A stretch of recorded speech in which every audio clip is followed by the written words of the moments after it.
Все говорят о мире.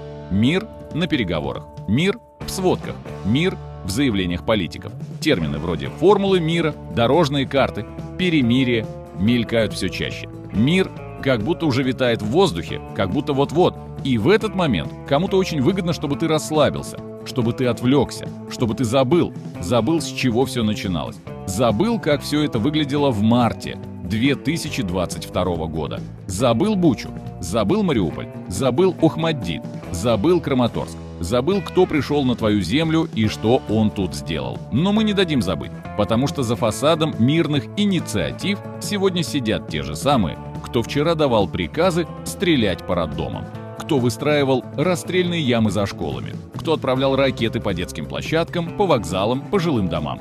Те же самые, кто улыбается на саммитах, и те же самые, кто прикрывался словом «денацификация», когда начинал полномасштабное вторжение в 2022.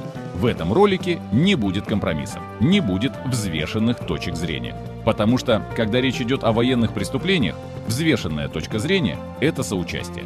Мы покажем, как строилась ложь. Как под видом спасения Донбасса начался термобарический геноцид.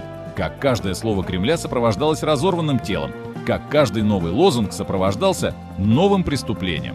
Мы покажем это по датам, по местам, по конкретным фактам. Потому что мир возможен только тогда, когда те, кто сеял смерть, будут не за столом переговоров, а на скамье подсудимых. Вы на канале «Утилизатор реальности». В этом видео не будет привычных колких фраз или шуток. Более того, это будет неприятное видео, которое, возможно, оставит после себя негативный осадок. Просто я считаю, что есть вещи, которые нельзя забывать. И как бы больно нам не было о них вспоминать, мы должны это делать, чтобы оставаться людьми. Каждая война нуждается в обосновании. Даже самая подлая, даже самая кровавая. Даже когда ты вторгаешься на чужую территорию, уничтожаешь города, тебе все равно нужно сказать что-то в камеру. Пусть даже это будет ублюдочная, липкая, позорно шитая белыми нитками ложь. Так и сделал Путин 24 февраля 2022 года. Утро. Обращение к нации. Он с каменным лицом объявляет о начале специальной военной операции и озвучивает цели. Демилитаризация Украины, денацификация, защита русскоязычного населения Донбасса, противодействие расширению НАТО. Звучит, как будто у него на столе лежит не план вторжения, а какой-то дипломный проект по истории. Но даже если отложить в сторону эмоции, давай просто разберемся, что из этого вообще хоть как-то соприкасалось с реальностью. Денацификация. С чего бы вообще начинать войну под этим словом в 2022 году? Украина. Страна, где президент – еврей, выросший в русскоязычной семье в Кривом Роге. Где националистические партии не могут пройти в парламент. Где русскоязычные граждане свободно живут, учатся, работают, пишут книги, ведут бизнес и даже служат в армии. То, что называли нацизмом, это было просто нежелание лечь под Москву. И это в Москве сочли фашизмом. А денацификация превратилась в разрешение убивать, пытать, бомбить. Демилитаризация. Это вообще шедевр саморазоблачения. В переводе с кремлевского на человеческий. Мы хотим, чтобы у Украины не было армии и ПВО, чтобы можно было зайти и брать, что хотим. Но с момента начала войны ВСУ не исчезли. Наоборот, они стали крепче, обучение опаснее. А вот российская армия, что с ней стало, мы увидели в Ильине, Лимане, Бахмуте, на Херсонском направлении и под Авдеевкой. Россия пришла демилитаризировать Украину, а в итоге утилизировала саму себя. Защита Донбасса. Если защита – это когда ты превращаешь Мариуполь в бетонный пепел, уничтожаешь драмтеатр, расстреливаешь роддома и вывозишь людей в фильтрационные лагеря, то, наверное, да, защитили. Только защищать пришлось уже от освободителей. До прихода русского мира на Донбассе была жизнь. После – только воронки, братские могилы и тысячи убитых. Борьба с расширением НАТО. И это апогей. Украина не была в НАТО. Более того, даже четкой перспективы вступления не имела. Но стоило России начать полномасштабную войну, Финляндия и Швеция вбежали в альянс с тапками в руках. А Украина теперь хочет в НАТО больше, чем когда-либо. И имеет на это моральные и стратегические основания. То есть, борясь с расширением НАТО, Россия своими руками ускорила все, чего так боялась. Вывод. Никаких реальных легитимных причин для этой войны не существовало. Были только фантомы, выдуманные угрозы, паранойя и имперские фантазии.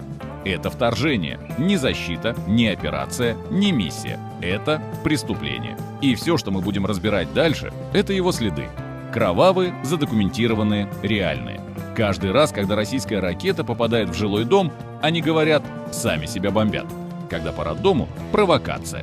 Когда по вокзалу – постановка. Когда по детской больнице – там сидели нацисты. У них на все есть версия.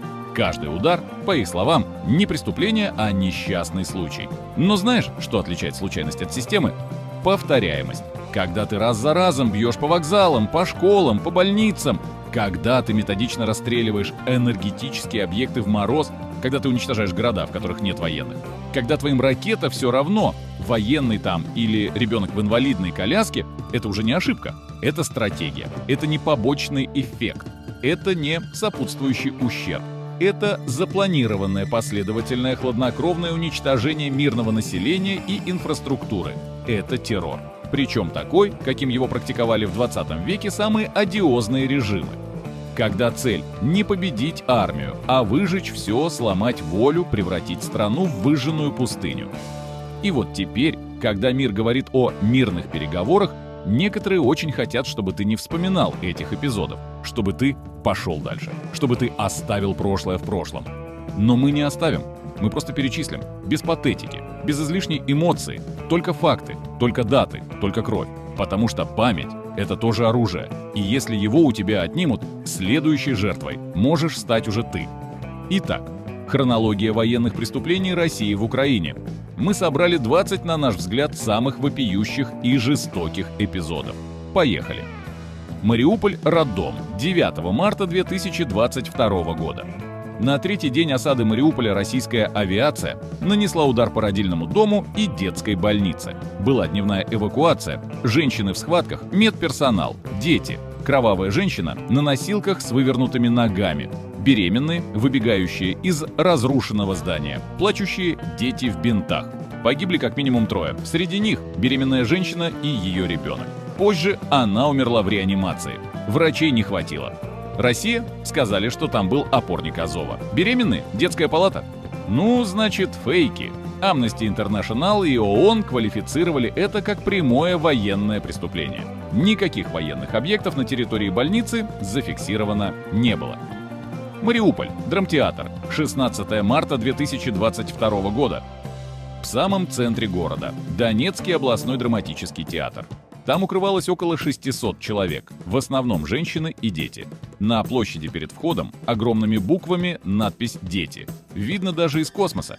Российский самолет сбрасывает 2 авиабомбы. Здание складывается как карточный домик. Погибло не менее 300 человек, большинство под завалами. Многих так и не достали. Россия. Сказали, что там были националисты.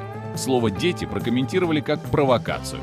Amnesty International – это прямое, намеренное нападение на гражданских. Военное преступление. Краматорск. Железнодорожный вокзал. 8 апреля 2022 года. Весна. Эвакуация. Вокзал Краматорска – тысячи людей. Женщины с детьми, старики, баулы, собаки. Туда прилетает точка У с кассетной боевой частью. Сотни суббоеприпасов разрываются на платформе. Тела разлетаются на десятки метров. Детская коляска. Пустая, перевернутая, окровавленная. 58 погибших. Более 100 раненых. Россия отрицает. Говорит, мы такими ракетами вообще не пользуемся. Хотя весь Донбасс ими обстреливался еще месяц назад. Human Rights Watch. Применение кассетных боеприпасов по гражданской инфраструктуре. Прямое нарушение Женевской конвенции. Однозначно военное преступление. Буча и Киевская область. Март-апрель 2022 года. Когда российские войска отступили из Бучи, Ирпеня и других городов под Киевом, мир увидел, что значит освобождение по-русски. На улицах десятки трупов, связанные руки, пули в затылок, люди с перебитыми костями, сожженные тела, расстрелянные автомобили с надписью «Дети». По оценке ООН, только в Киевской, Черниговской и Сумской областях в тот период было убито 441 мирное лицо. И это только подтвержденные случаи. Реальное число выше. Россия назвала это постановкой. На видео с телами в кадре, по их словам, актеры шевелятся. ООН, Human Rights Watch, Amnesty International, ЕС, МИДы десятков стран признали: в Буче и других местах произошли систематические казни мирных людей, военные преступления, истребления. Кременчуг. Торговый центр Амстор. 27 июня 2022 года. Летний день. Торговый центр Амстор в Кременчуге полон людей. Магазины, аптека, фудкорт. Ракета Х-22 прилетает прямиком в здание. Ударная волна выносит фасад, людей разрывает, здание горит часами. 22 погибших, почти 60 раненых. Многие навсегда искалечены. Россия сначала сказала: мы били по складу рядом. Потом, что это вообще провокация Украины. Оценка западных разведок и ОБСЕ: атака преднамеренная. Объект не имел военного значения, люди погибли из-за прямого удара по гражданскому объекту. Военное преступление. Изюм. Массовые захоронения. Сентябрь 2022 года. Город Изюм, Харьковская область. После освобождения украинскими войсками находка, от которой стынет кровь. В лесу за городом братская могила. Более 400 тел. Многие со связанными руками, со следами пыток, удушения, огнестрела в затылок. Есть дети, есть женщины, есть военнослужащие, но большинство гражданские. Россия молчит, притворяется, что ничего не произошло. Некоторые пропагандисты начинают неуверенно вякать. А может, это ВСУ расстреляли своих? Международная реакция мгновенная. Президент Чехии, на тот момент председательствующая страна ЕС, потребовал создания отдельного трибунала по России. Амнести и правозащитники назвали это прямым доказательством системных казней. А ООН запустила документирование как возможного геноцида. Днепр. Жилой дом. 14 января 2023 года. Обычный дом. 9-этажка. Ранний вечер. Люди дома, кто-то готовит ужин, кто-то играет с ребенком. Ракета Х-22 прилетает прямо в жилой массив. Обрушена секция дома, как после землетрясения. Взрывная волна, такая, что тела находят на соседней улице. Погибли 46 человек, среди них 6 детей. 75 раненых.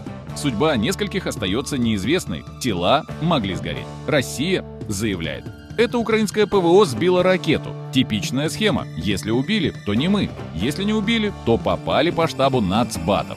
ООН и Гутерриш лично заявили: удар по гражданскому жилому сектору нам военное преступление. Даже если верить в надав не ту траекторию, выбор цели изначально был преступным.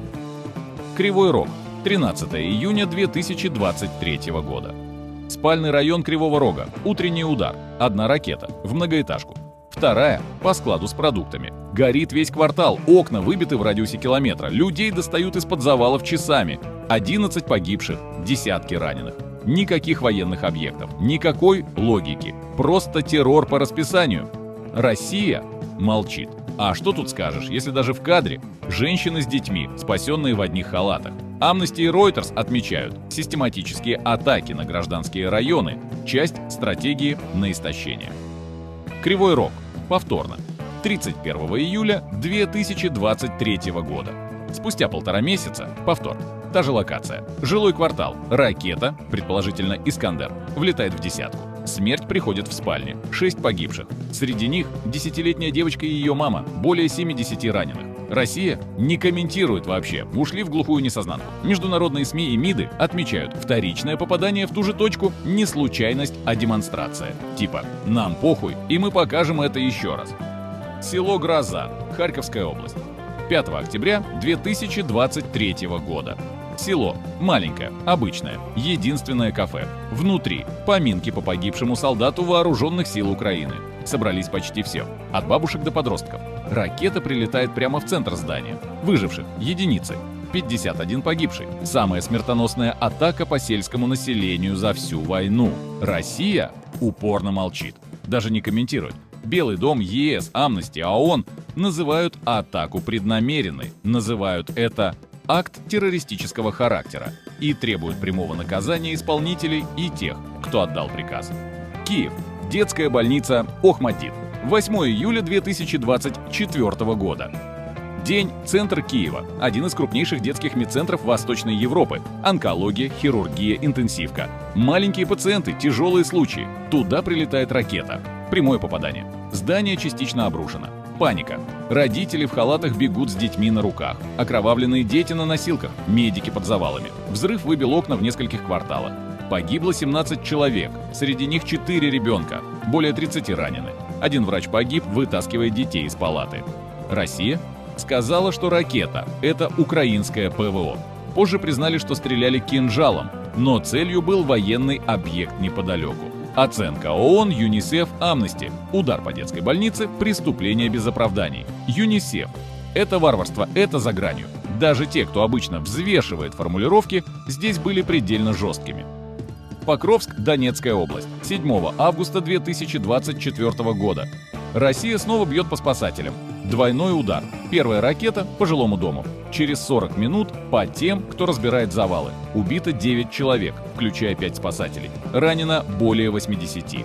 Техника уничтожена. Под развалинами те, кого вызывали спасти. Россия традиционно молчит. Ни заявления, ни оправданий. ООН и ОБСЕ отмечают: удары по службам спасения – системная тактика России на Донбассе. Это преступление по международному гуманитарному праву. Харьков. Атака по рынку. 24 сентября 2024 года. Центральный рынок Харькова. Утро. Ракета врывается в торговые ряды. Мясо, фрукты, хозяйственные товары. 23 погибших. Среди них 2 подростка. Видео очевидцев – тела рядом с ящиками яблок. Пожар на рынке не могут потушить 3 часа. Россия сказала, что била по скоплению наемников. Ни одного военного рядом не было. Ни одного. Только торговцы. МИД Франции, Германии, Чехии, Канады, США – жесткое осуждение. Human Rights Watch – это теракт, замаскированный под ракетный удар. Одесса, центр города. 15 ноября 2024 года. Поздний вечер. Центр Одессы. Ракета попадает в многоэтажку и рядом стоящий детсад. 12 погибших, 54 раненых. Среди них беременная женщина, семья с 2 детьми, охранник детсада. Удар приходится прямо в спальный район. Видимых военных объектов в радиусе 500 метров нет. Россия сказала, что целью был склад вооружений, но не предъявила ни фото, ни координат. ООН, Госдеп США, Амнести. Прямой удар по гражданским. Вне контекста боевых действий квалифицируется как военное преступление. Суммы. Удар по парку и кафе. 12 апреля 2025 года. Раннее утро. Центральный парк в Сумах. Рядом. Кафе, в котором люди пили утренний кофе, мамы с колясками. Прилетает ракета, по сути, в открытую площадь. 14 погибших. Среди них 2 детей и беременная женщина. Россия опять молчание ягнят. После волны западной критики заявление: там находился штаб СБУ. Позже выяснилось, никакого штаба там не было никогда. Миссия ООН в Украине, по данным с места, подтвердила отсутствие каких-либо военных целей. Удар был нанесен по густонаселенной зоне сознательно. Зимняя кампания. Удары по ТЭЦ и инфраструктуре. Ноябрь 2022 года. Март 2023 года. Никакой конкретной даты. Просто сезон террора. Россия начала методично уничтожать объекты критической инфраструктуры. Теплоэлектростанции, гидроэлектростанции, распределительные подстанции, водоканалы. Удары наносились сериями.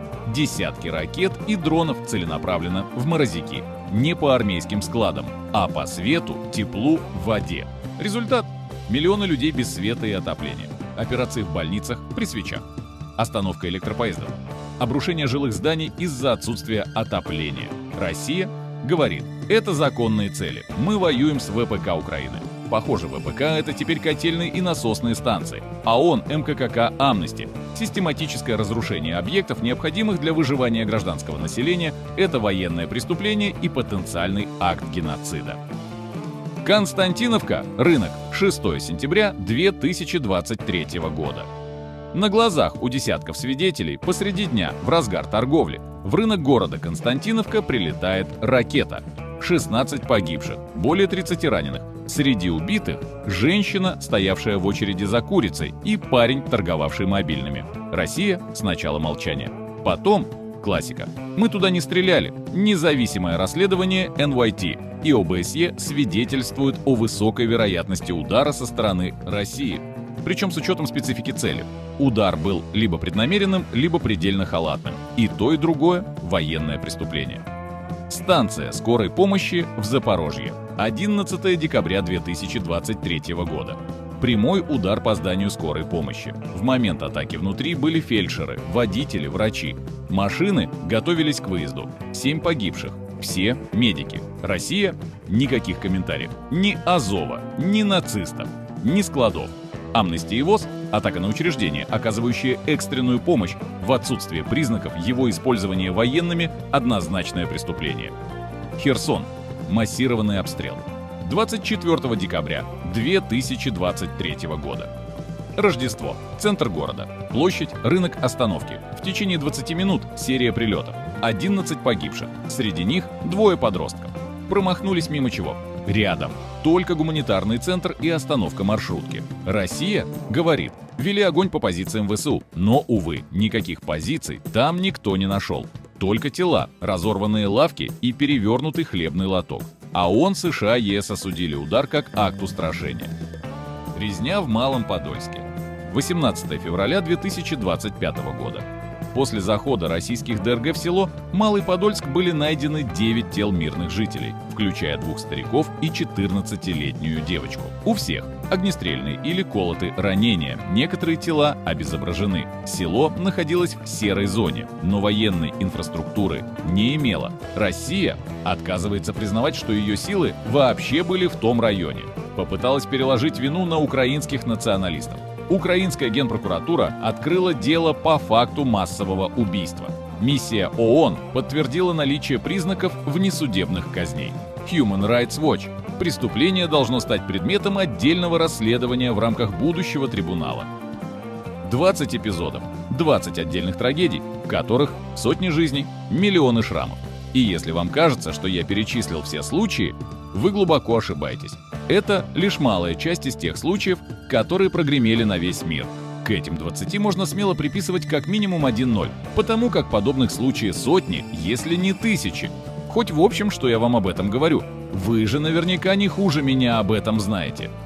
Но даже этого хватает, чтобы сделать очевидный вывод. Это не случайность, не побочные потери, не ошибки координат. Это система. Россия ведет войну не только против армии, она воюет против школы, против электростанции, против больницы, против розеток и краников, против детских колясок и лифтов, против беременных, против спасателей, против тех, кто хоронит погибших. Это не эксцессы, это политика. Зимой удары по инфраструктуре, по ТЭЦ, котельным, водопроводам. Люди замерзают, это считается успехом. Летом удары по пляжам, рынкам, остановкам. Толпа людей, значит, можно бить. Весной по вокзалам и эвакуационным точкам, чтобы создать панику, чтобы страх распространялся быстрее, чем поезд. Осенью по школам, по университетам, по жилым кварталам, чтобы очередной учебный год начался с траура и паники. Эти удары планируются, согласовываются, запускаются. Это не отдельные случаи. Это визитная карточка армии, которая не умеет побеждать и поэтому мстит. Это не сбой, это технология. И когда кто-то в ООН или на саммитах начинает говорить о перемирии, нужно помнить, ты сейчас разговариваешь не просто с государством, ты разговариваешь с системой, которая встроила военные преступления в свою доктрину. Когда ты слышишь слова «трибунал», «расследование», «Гаага», они могут показаться абстракцией. Особенно на фоне новых ударов, новых смертей и новой лжи.